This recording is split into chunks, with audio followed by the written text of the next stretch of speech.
Oi pessoal! No vídeo de hoje, vamos explorar um tema fascinante da psicologia de Carl Jung, os arquétipos e como eles influenciam nosso comportamento e nossa visão do mundo. Prepare-se para uma jornada pelo inconsciente coletivo. Os arquétipos, segundo Carl Jung, são estruturas primordiais que fazem parte do inconsciente coletivo, uma camada mais profunda da psique que é comum a toda a humanidade. Esses arquétipos não são adquiridos pela experiência pessoal, mas são herdados, transmitidos de geração em geração como padrões universais de comportamento, emoção e pensamento. O arquétipo do herói é um dos mais importantes e mais presentes em mitos e narrativas ao redor do mundo. Ele simboliza a jornada de superação de desafios, o enfrentamento de medos e a busca por crescimento pessoal ou coletivo. Esse arquétipo reflete a necessidade humana de evolução, de crescimento diante de dificuldades e de transformação. No mito do herói, sempre existe um chamado para a aventura, que simboliza a necessidade de sair da zona de conforto e enfrentar os desafios. Ao aceitar o desafio, o herói embarca numa jornada que o levará a confrontar adversidades e, em muitos casos, enfrentar suas próprias sombras, ou seja, seus medos e inseguranças mais profundos. O que é fascinante nesse arquétipo é como ele se manifesta em diversas culturas de forma semelhante. Todos esses heróis, apesar de estarem inseridos em contextos culturais diferentes, compartilham a mesma estrutura, um chamado, uma série de desafios e uma transformação profunda ao final da jornada. Isso mostra como o arquétipo do herói é uma parte fundamental da condição humana.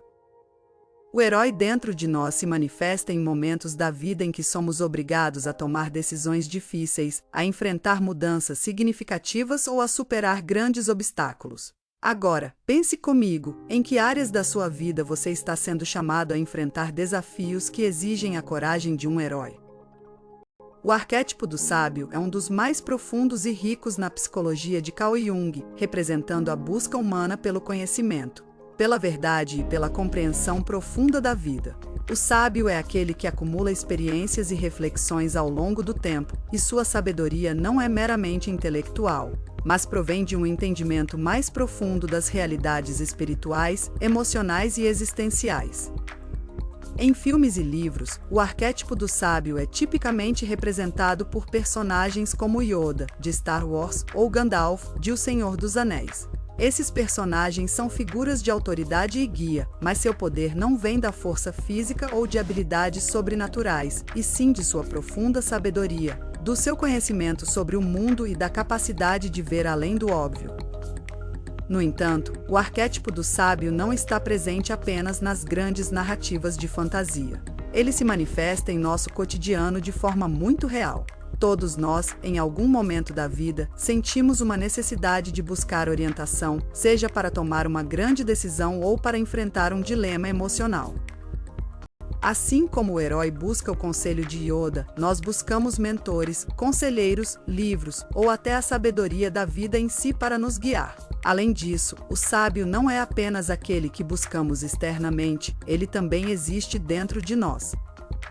O sábio interior é aquele que, após muito refletir e aprender, é capaz de oferecer conselhos a si mesmo e, eventualmente, aos outros. A sabedoria adquirida através do tempo e das experiências nos transforma em mentores, guias, não apenas para nós mesmos, mas para aqueles ao nosso redor.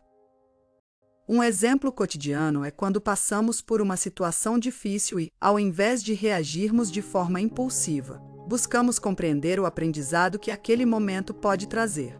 Ou ainda, quando oferecemos um conselho para alguém próximo, não apenas baseado em opiniões superficiais, mas em algo que sentimos que vem de um lugar mais profundo de entendimento e experiência. O arquétipo da sombra é um dos conceitos mais intrigantes e desafiadores da psicologia de Jung. Ele representa a parte oculta da nossa personalidade, composta por aspectos que preferimos não admitir ou mostrar, como medos, inseguranças, fraquezas, impulsos reprimidos e até desejos e traços que julgamos inadequados. No entanto, Jung acreditava que a sombra é uma parte essencial do nosso eu completo, e só integrando esses aspectos é que podemos nos tornar verdadeiramente conscientes e completos. A sombra não é necessariamente má, mas ela se torna perigosa quando ignorada ou reprimida. Por exemplo, uma pessoa que reprime sua raiva pode acabar explodindo em um momento de estresse extremo, ou alguém que nega sua vulnerabilidade pode acabar isolado, incapaz de se conectar emocionalmente com os outros. Imagine um momento em que você se sentiu confrontado por algo que parecia estar fora do seu controle, um conflito no trabalho, um fracasso pessoal, ou um relacionamento difícil. Nessas horas, podemos ver surgir comportamentos ou sentimentos que não sabíamos que tínhamos, talvez uma raiva desproporcional, uma insegurança profunda ou até um medo paralisante. Por outro lado, a sombra também pode surgir em momentos de inveja, julgamento ou projeção. Jung falava sobre o fenômeno de projetar nossa sombra nos outros. Quando não reconhecemos ou aceitamos certos aspectos de nós mesmos, tendemos a vê-los nos outros e criticá-los. Uma parte essencial do processo de individuação, segundo Jung, é confrontar e integrar a sombra. Esse processo envolve olhar para dentro e reconhecer esses aspectos que temos medo de admitir, compreendendo que eles fazem parte de quem somos.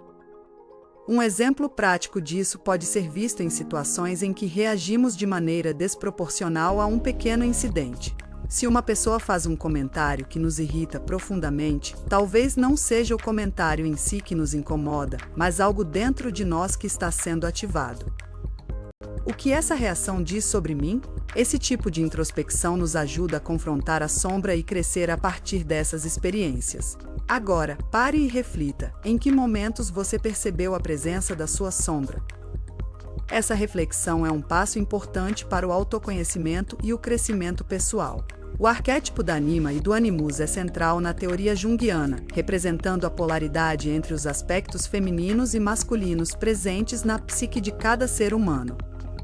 A Anima é a personificação do feminino no inconsciente do homem, enquanto o Animus representa o masculino no inconsciente da mulher. Esses arquétipos são forças complementares e, quando em harmonia, promovem o equilíbrio psicológico e emocional.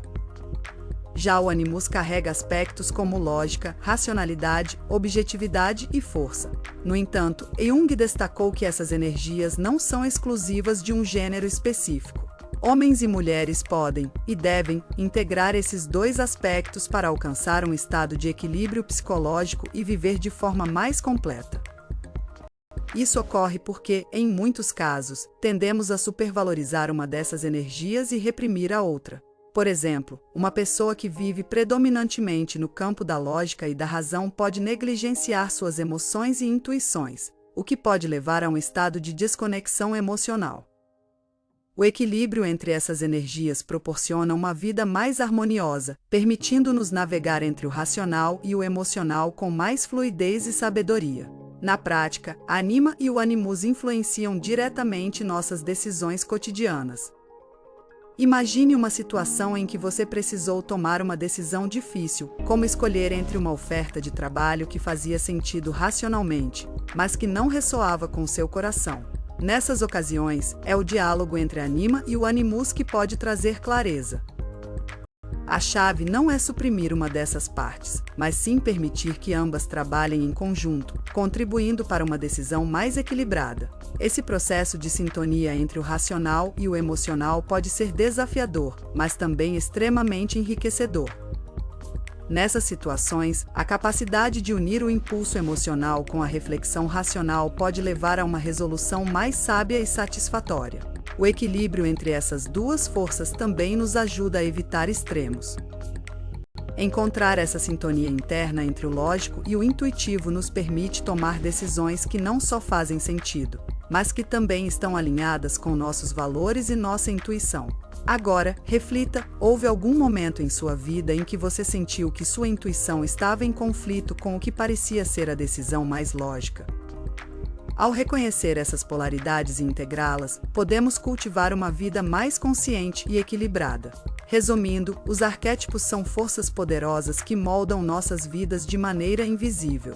Eles influenciam nossas ações, nossos relacionamentos e até nossas escolhas mais importantes. Se você gostou desse conteúdo, não esqueça de se inscrever no canal, dar o seu like e compartilhar com os amigos. Isso nos ajuda a trazer cada vez mais conteúdo interessante para você. E não se esqueça, estamos esperando você no próximo vídeo.